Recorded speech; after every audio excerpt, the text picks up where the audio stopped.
حضرت عقبہ ابن عامر رضی اللہ عنہ کی پیاری سی حدیثیں فرماتے ہیں کہ ایک مرتبہ میں نے رسول اللہ صلی اللہ علیہ وسلم سے عرض کیا، یا رسول اللہ نجات حاصل کرنے کا طریقہ کیا ہے؟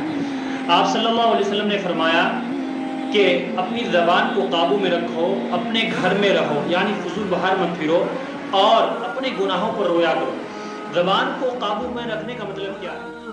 قابو میں رکھنے کا مطلب یہ ہے کہ اس کا غلط استعمال نہ ہو، مثلا غیبت کرنا، چغلی کھانا، بیہودہ باتیں کرنا، بلا ضرورت بولنا، بغیر احتیاط کے ہر قسم کی باتیں کرنا، بے حیائی کی باتیں کرنا، لڑائی جھگڑا کرنا، گالی دینا، انسان یا جانور پر لعنت کرنا، شعر و شاعری میں ہر وقت لگے رہنا، مذاق اڑانا، راز ظاہر کرنا، جھوٹا وعدہ کرنا، جھوٹے قسم کھانا، دو رنگ کی باتیں کرنا، غلط اور جھوٹ یا بے بنیاد معلومات کا استعمال کرنا اور ان کو پھیلانا، غیر موصول یا توہین آمیز زبان کا استعمال کرنا، نسل، مذہب، جنس یا کسی دیگر بنیاد پر تعصب یا نفرت انگیز الفاظ کا استعمال کرنا،